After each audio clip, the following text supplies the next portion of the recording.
ಸರಿ, 500 ಹುದ್ದೆಗಳು ಅಂತ ಏನಿದೆ, village administration officer, that is ಗ್ರಾಮ ಆಡಳಿತ ಅಧಿಕಾರಿ ಹುದ್ದೆಗಳು ಅಂತ, ಅದರ ಪ್ರಕ್ರಿಯೆಗಳು ಎಲ್ಲಿವರೆಗೆ ಬಂದಿದೆ ಅಂದರೆ ರೆವಿನ್ಯೂ ಡಿಪಾರ್ಟ್ಮೆಂಟಿಂದ ಕೆ ಇಗೆ ಅಂದರೆ ಪ್ರಸ್ತಾವನೆ ಹೋಗಿದೆಯಾ ಅಂತೆ. ಕರ್ನಾಟಕ ಎಕ್ಸಾಮಿನೇಷನ್ ಅಥಾರಿಟಿಗೆ ರೆವಿನ್ಯೂ ಡಿಪಾರ್ಟ್ಮೆಂಟಿಂದ ಪ್ರಸ್ತಾವನೆ ಹೋಗಿದೆ. ಏನಾದರೂ ಹೋಗಿದ್ದರೆ ಈಗ ಪ್ರೆಸೆಂಟ್ ಯಾವ ಒಂದು ಸ್ಟೇಜಲ್ಲಿದೆ ಅದ್ರ ಬಗ್ಗೆ ಏನಾದರೂ ಮಾಹಿತಿ ಇದೆಯಾ ಅಂತ ತುಂಬ ಜನ ಕೇಳಿದರೆ.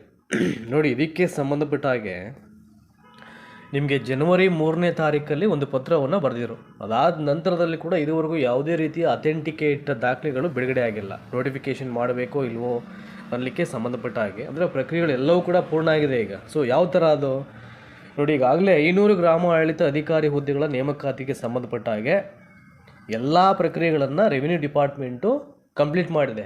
ಸೊ ಬಾಕಿ ಇರೋದೇನು, ಅಫಿಷಿಯಲ್ ಗೆಜೆಟ್ ನೋಟಿಫಿಕೇಷನ್ ಮಾಡಬೇಕಷ್ಟೇ ಈಗ. ಸೊ ಯಾರ ಕಡೆಯಿಂದ ಆಗಬೇಕು, ಅದು ಕರ್ನಾಟಕ ಎಕ್ಸಾಮಿನೇಷನ್ ಅಥಾರಿಟಿಯಿಂದ ಅಫಿಷಿಯಲ್ ಗೆಜೆಟ್ ನೋಟಿಫಿಕೇಷನ್ ಮಾಡಬೇಕು, ಅದೊಂದು ಬಾಕಿ ಉಳ್ಕೊಂಡಿದೆ ಅಷ್ಟೇ. ನೋಡಿ, ಜನವರಿ 3ನೇ ತಾರೀಕಲ್ಲಿ ಸೊ ಏನು ಒಂದು ಇದಕ್ಕೆ ಸಂಬಂಧಪಟ್ಟಂಥ ಪತ್ರ ಬರೆದಿದ್ರು ನೋಡಿ, ಇದಾದಮೇಲೆ ಯಾವುದೂ ಬಂದಿಲ್ಲ. ಅದಕ್ಕೆ ನಿಮ್ಗೆ ಹೇಳ್ಬಿಡ್ತೀನಿ ನಾನು. ನೋಡಿ, ಯಾರು ಬರಿತಾ ಇರೋದು ಇಲ್ಲಿ, ಸರ್ಕಾರದ ಅಪಾರ ಮುಖ್ಯ ಕಾರ್ಯದರ್ಶಿ ಕಂದಾಯ ಇಲಾಖೆ ಬೆಂಗಳೂರು ಅಂತ ಇದೆ. ಸೊ ಎಲ್ಲ ಜಿಲ್ಲೆಗಳ ಜಿಲ್ಲಾಧಿಕಾರಿಗಳು ಯಾರಿಗೆ ಅಡ್ರೆಸ್ ಮಾಡಿದ್ದಾರೆ ಅವರು, ಎಲ್ಲ ಜಿಲ್ಲೆಗಳ ಜಿಲ್ಲಾಧಿಕಾರಿಗಳಿಗೆ. ಏನು ಸಬ್ಜೆಕ್ಟು, ಗ್ರಾಮ ಆಡಳಿತ ಅಧಿಕಾರಿ ಹುದ್ದೆಗಳನ್ನು ನೇರ ನೇಮಕಾತಿ ಮೂಲಕ ಭರ್ತಿ ಮಾಡುವ ಕುರಿತು ಅಂತ ಹೇಳಿದ್ದಾರೆ. ಸೊ ನೆಕ್ಸ್ಟ್ ಹಾಗೆ ಕಾಲ್ ಮಾಡ್ತೀನಿ ಈಗ ಈ ಸಬ್ಜೆಕ್ಟಿಗೆ ಸಂಬಂಧಪಟ್ಟ ಹಾಗೆ ಯಾವೆಲ್ಲ ಮಾಹಿತಿಯನ್ನು ಸೊ ಜನವರಿ 3ನೇ ತಾರೀಕು ಬರೆದಿದ್ದಂತೆ ಪತ್ರದಲ್ಲಿ ಏನು ಹೇಳಿದ್ದಾರೆ ಅಂತ. ಮೇಲ್ಕಂಡ ವಿಚಾರಕ್ಕೆ ಸಂಬಂಧಪಟ್ಟಂತೆ ಕಂದಾಯ ಇಲಾಖೆಯಲ್ಲಿ ಖಾಲಿ ಇರುವ ಗ್ರಾಮ ಆಡಳಿತ ಅಧಿಕಾರಿ ಹುದ್ದೆಗಳಲ್ಲಿ 2025-26ನೇ ಸಾಲಿನಲ್ಲಿ 500 ಗ್ರಾಮ ಆಡಳಿತ ಅಧಿಕಾರಿಗಳ ಹುದ್ದೆಗಳನ್ನು ನೇರ ನೇಮಕಾತಿ ಮೂಲಕ ಭರ್ತಿ ಮಾಡಲಿಕ್ಕೆ ಆರ್ಥಿಕ ಇಲಾಖೆಯು ಸಹಮತಿಯನ್ನು ನೀಡಿರುತ್ತೆ. ಫೈನಾನ್ಷಿಯಲ್ ಡಿಪಾರ್ಟ್ಮೆಂಟ್ ಅಪ್ರೂವಲ್ ಪ್ರಾಸೆಸ್ ಆಗಿಬಿಟ್ಟಿದೆ, ರೋಸ್ಟರ್ಸ್ ಎಲ್ಲ ರೆಡಿ ಮಾಡಿದರೆ ಈಗ. ಹಾಗಾಗಿ ಇನ್ನೇನಪ್ಪ ಅಂದರೆ ನೋಟಿಫಿಕೇಷನ್ ಮಾತ್ರ ಬಿಡಬೇಕು. ಆದ್ದರಿಂದ ಈ ಕುರಿತು ಪರಿಶೀಲನೆ ಮಾಡಿ ನೇಮಕಾತಿ ಪ್ರಕ್ರಿಯೆಯನ್ನು ಕೈಗೊಳ್ಳಲು ಗ್ರಾಮ ಆಡಳಿತ ಅಧಿಕಾರಿ ವೃಂದಕ್ಕೆ ಸಂಬಂಧಪಟ್ಟಂತೆ ಈ ಕೆಳಗಿನ ಅಂಶಗಳಿಗೆ ಜಿಲ್ಲಾವಾರು ಮಾಹಿತಿಯನ್ನು ನೋಡಿ, ಅದು ಜನವರಿ 3ನೇ ತಾರೀಕಲ್ಲಿ ಒಂದು ಪತ್ರವನ್ನು ಬರೆದು ಅದೇ ತಿಂಗಳು 7ನೇ ತಾರೀಕು ಒಳಗಡೆ ಏನು ಮಾಡಬೇಕು, ಜಿಲ್ಲಾವಾರು ಮಾಹಿತಿಯನ್ನು 7ನೇ ತಾರೀಕು ಅದ್ರ ಒಳಗಡೆ ಏನು ಮಾಡಬೇಕು, ಸರ್ಕಾರಕ್ಕೆ ಸಲ್ಲಿಸುವಂತೆ ಕೂಡಲೇ ನೀಡುವಂತೆ ತಮ್ಮನ್ನು ಕೋರಲು ನಿರ್ದೇಶಿತನಾಗಿದ್ದೇನೆ ಅಂತ ಹೇಳ್ತಾರೆ. ಇಮಿಡಿಯೇಟು ಡಿಪಾರ್ಟ್ಮೆಂಟ್ ಸಬ್ಮಿಟ್ ಮಾಡಬೇಕು ನೀವು ಜಿಲ್ಲಾವಾರು ಮಾಹಿತಿನ ಅಂತ. ಸೊ ಅವತ್ತು ಹೇಳಿಬಿಟ್ಟಿದ್ದಾರೆ.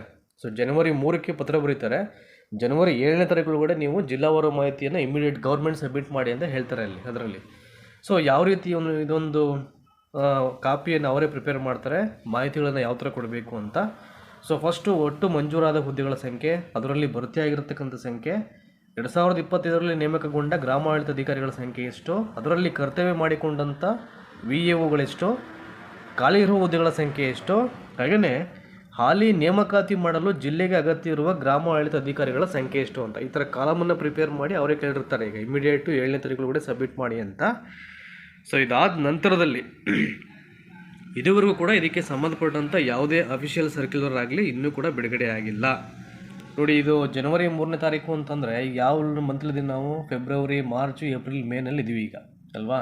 ಹೆಚ್ಚು ಕಡಿಮೆ ಒಂದು 4-5 ತಿಂಗಳಾಗ್ತಾ ಬರ್ತಾ ಇದೆ ಈಗ.